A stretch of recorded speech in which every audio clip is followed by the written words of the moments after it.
G'day punters, welcome to Victims of the Punt. We're back at Randwick and we've got Group 1 racing. It's a pleasure to welcome as always Mark Shean and Mark Rhoden. Mark Shean, if I start with yourself, we've got a fine amount of weather, a good track, and we've got the rail and the true at Randwick. What are you suspecting here for Saturday? Oh, well, fingers crossed that it plays fair. The track's probably going to be fairly hard, so I would say it might be an advantage to be on speed. But yeah, just hoping it's a fair meeting. This is an outstanding card of racing. I think if you get a victory here, you'll be very happy and wipe the brow at the end of the day and say job well done. Yeah, Mark Rhoden, just going through the card, it really does seem like it's got the early spring feel to it. You must be exciting to see some proper horses back. Yeah, it is. It's a really good meeting. A lot of chances in most races, especially the bigger races, I think. And yeah, a fair track in prospect. Not much wind around by the look of the forecast. So yeah, looks good. Okay, we're going to preview races 6 and then the quaddie legs, or 6 through 10 basically. We'll start off with race 6, which is the Silver Shadow Stakes over 1,200 metres. Group 2 for the 3-year-old fillies. 4 Moves Ahead is favourite, currently even money, best available. Then you've got Jamay and Swift Witness at $7 each. Mallory's at $9.50. Everything else is well and truly into double figures. Mark Shean, I'll start with yourself. I did note that John Sargent did say that the emergency rider, should Nash be injured, is James McDonald for 4 Moves Ahead. So you're probably not going to be losing anything there if he can't make it on Saturday. No, you're certainly not going to be losing anything there. So, look, she does look the one to beat. She was the first filly home in the Golden Slipper. Obviously, sometimes it doesn't relate from 2-year-old to 3-year-old form, but she had a couple of quiet trials and looked to move pretty well in both of those. So the fillies don't look to have a lot of depth. They didn't last season, and just looking at this field, doesn't look like anything has emerged. So I think she's clearly the one to beat. Yep. Mark Rhoden, you've got anything further there for the 3-year-olds? Yeah, I might bet around her. Look, I'm not huge because she's obviously the one to beat, but I'm just a little bit wary of taking very short prices about what looks like the class 2-year-old, first up as a 3-year-old, that plenty of them go over. That said, I would not be at all surprised to see a win, but I might expect number 4, Mallory, who's you wouldn't say has the class of 4 moves ahead of what you saw in the autumn, but in her autumn prep, her first up run was her best, and I thought she'd trialled pretty well. So just with the price differential, something on Mallory, 4 Moves Ahead has to be top pick and the one to beat, however, and I thought Swift Witness was next best, but yeah, probably a small bet on Mallory for me. Okay, we'll head to race 7, which is a Group 3 over 1,200, the Show County Quality. And in terms of the market, pretty even at the top. Prime Star's nominal favourite at $5, just ahead of Private Eye and Splintex at $5.50 each. Chat is $7, Embrace is $9.50, Rock is $10, Ice Bath is $14, Viridine's $15. So it's pretty even. Mark Shean, could you find anything that you like there in race 7? This is a cracking race. Look, I thought Prime Star trialled well, but he's drawn a little bit awkwardly, and I think he's short enough now at the price. But, I did mention him a couple of weeks ago from the trial. I think Splintex is drawn to get the right run here. Embracer should go forward with Fender. I think Splintex will be outside the lead or third on the fence at very worst. I know he's got a lot of weight, but his win at Randwick in fast time there, I think he ran 1:82 last time in before he went to Brisbane. He was probably a bit over the top by the time he had those 2 runs in Brisbane. Trialled particularly well the other morning. So just map-wise, I think he's going to get a great run. I think Prime Star, if he gets any luck in the run, obviously will be hard to beat, but that barrier has got me a little bit worried. I think Private Eye's a big yard watch here. He has gone to pieces first up at his last 2 preparations. He got away with it at Gosford because they were bad horses, but he looked awful at Rosehill first up last time in.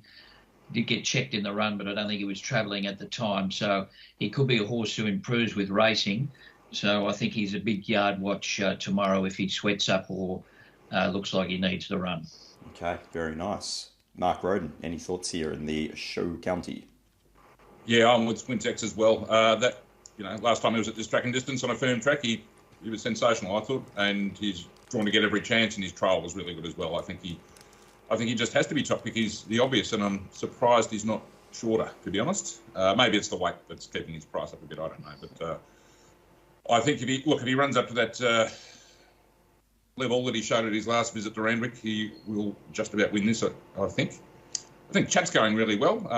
I've got him second. I could probably envisage saving on him as well. And then Private Eye next best. Interesting to hear Mark's comments about what he might get up to in the yard. So I wouldn't want to take $5 anyway, but he could be a bit of a risk. Prime Star, trial suggests he's come back better. He'd want to justify being $5 in this field, especially from the gate. I wouldn't be on him at that price. And as to the rest, I've pretty much got him in a bunch. But keen to be on Winx Stakes with a possible saver on Chat. All right, a little bit of lining up there in the show county. Race 8 is the Winx Stakes, the Group 1 over 1,400 metres, and it's a deep field as well. Favourite at the moment is Very Elegant at $2.90, Colding $6, Moanga's $8.50, Think It Over's $9, Cascadian's $10, and it doesn't necessarily end there if you like one at odds. Mark Shean, there's plenty of horses first up here. Could you find anything out of the trials that you thought might be a bet? Look, I think It Over trialled well against moderate opposition. Cascadian was hard held in his trial. Brandenburg seemed to trial okay. Look, none of them have really sort of jumped out of the ground outstandingly. Look, I couldn't take the price of the favourite here. Dry track, going to get back. She did win this race last year, but it was put on. They went 1,000,000 mile an hour. It was a strong wind. She got the wind cover throughout the race. Her and Star of the Season, they swept around them. So I think it'll be a different story this year. So around that $2.93 mark, leave me out. And I think Colding was a bit disappointing the other day. Personally, I know he was ridden close, but thought he should have fought on a bit better than that. I like Cascadian. Will need luck with the tempo, but I thought he really improved at the end of his last preparation. And I think It Over is drawn to get a great run from barrier 2. So I'm going to spec those two. And, wasn't overly fussed on Moanga either, to tell you the truth. So I'm betting around the favourites. Okay, interesting. Mark Rhoden, your thoughts? Yeah, we're lining up again. Cascadian was one I found. I thought he went. He's always been a good horse, but I think he went to a new level last prep. Went out at his peak as well. Finished very close to Colding. That was just about the best run of Colding's career too. What was it, the all-aged? Very quiet trial. Hard to know how forward he's going to be, admittedly, and he's only had the one trial, but I think he's a great price at $10. I'd have to be on to find out at those sort of odds. Couldn't be on Very Elegant first up on dry at 1,400. No thanks. I was the same with Colding. When I did my map, he just jumped off the page. He maps beautifully here. He'll be right on the speed and get every possible, but just got a slight query on either A, his fitness, or B, how well he's going, because I thought first up when he lobbed outside the leader, maybe he's ridden too warm, but I thought, geez, giving himself every chance to be in the finish here, and he just didn't finish off. So whether he needs another run to bring him on or whether he's over the top as a horse remains to be seen. Either way, despite the map, I'm not going back in. The absolute having a dream roughie in the race for me is Mount Popper, who probably quite possibly needs another lap and is just having a run, but I think he's very smart. I think he's a very good horse. He destroyed them in the Mornington Cup at his last appearance. I know that was a farcically run race and so on, but he's got plenty of ability. Just might be the stayer with a bit of a turn of foot. He can run a race fresh at 1,400 and at 33 to 1. I'll be having something on him. Then I was out to Think It Over next best. But want to be on Cascadian at $10 is my main bet. Small saver on Mount Popper, and like Mark, can't get too enthused about the favourites. Okay, very good. That brings us to race 9, which is the Group 3 toy show. The favourite is the Tiaco stud horse, which is pronounced Entrevier. We'll go with that. It's drifted. 350 it opened out to 420. Written Beauties 550. Talia $6, and you're up to double figures for Great News at 10, for Tuce at 12, Never Talk 16. Keeps going upwards from there. Mark Shean, any thoughts in the toy show? I'll get the pin out here. Looks to be a lot of speed. Like I've come up with Talia. I just think there's a stack of speed, and she might just, from barrier 5, just lob into a good spot. She may be better if there's a bit of cut out of the track, but just think her record's so good around 1,100 metres and fresh. So I've gone her way, but I'm not confident in the race. I think for twos, there's a massive query here, back on dry ground. And I thought Lillimore's trial okay as well. So, but I don't like the favourites here. I don't like Entreveur and I don't like Written Beauty. I know Written Beauty has trial well to the eye, but was left in front with no pressure in both trials, and it's not going to get that scenario on Saturday. So just with that pressure factor, I'm going to bet around those two favourites, but I could be totally wrong. Mark Rhoden, this favourite, Entreveur, was the horse that you sent out early when it had its sole preparation or sole start in Australia, and it crumbled in price and then was 5 wide, no cover from memory. Am I correct? Yeah, and was it the stablemate matchmaker that beat it? No, not stablemate, the Wobble horse, the New Zealander. Was that the race or a different race? I've got Fasika. Fasika, it was the Sapphire Stakes. Yeah, that's right, different race, sorry, yeah. That was a bit sad, and she's had issues this week, I read. Was lame the other morning and has a poultice on her hoof or something, so she not 100% certain to run at this stage, and that probably explains the drift.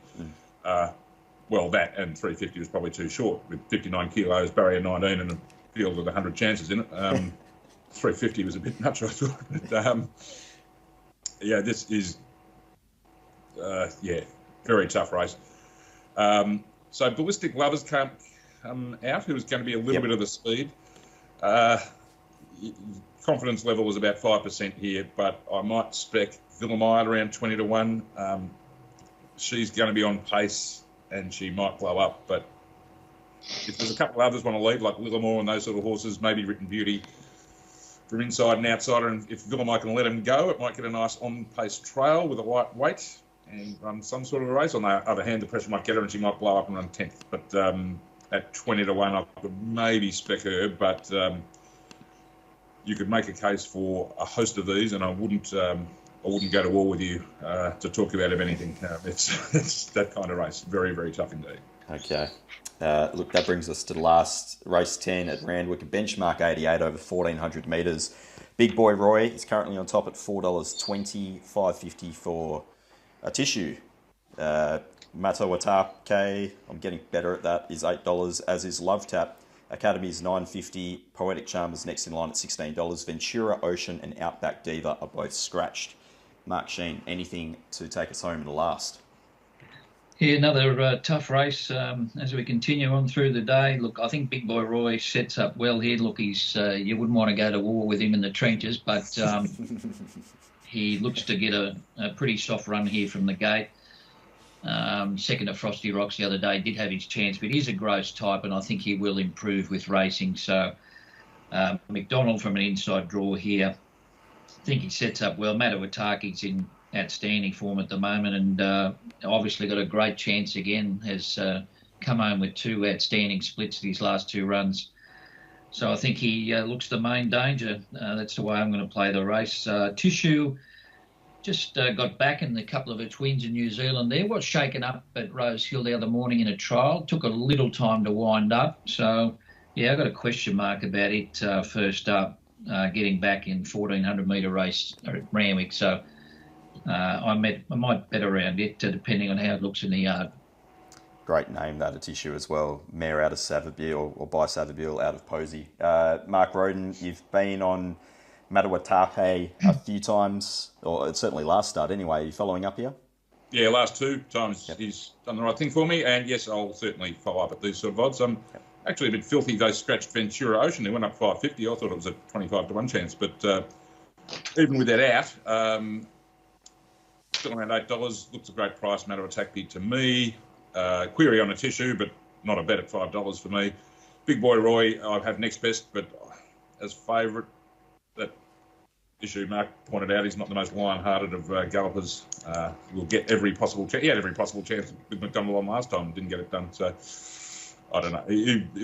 Very good chance he looks the winner at some stage, though. Then what?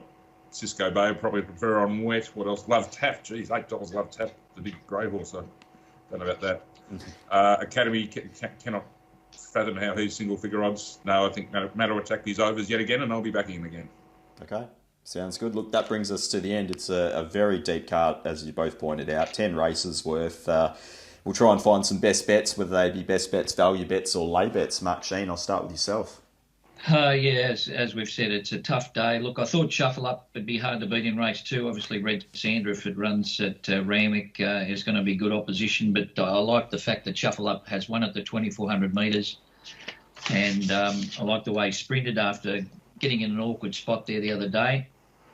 I think 4 moves ahead will win, and I think Splintex will give you a great side in that sprint race. But it's a very tough meeting. Okay, very good. Mark Rhoden, your thoughts? Best, I think, best betting proposition at the price, I think, is Splintex.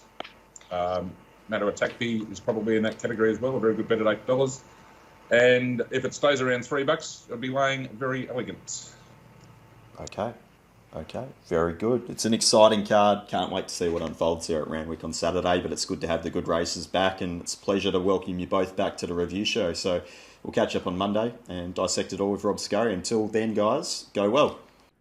Get the Platinum Pack and bet with us every single day.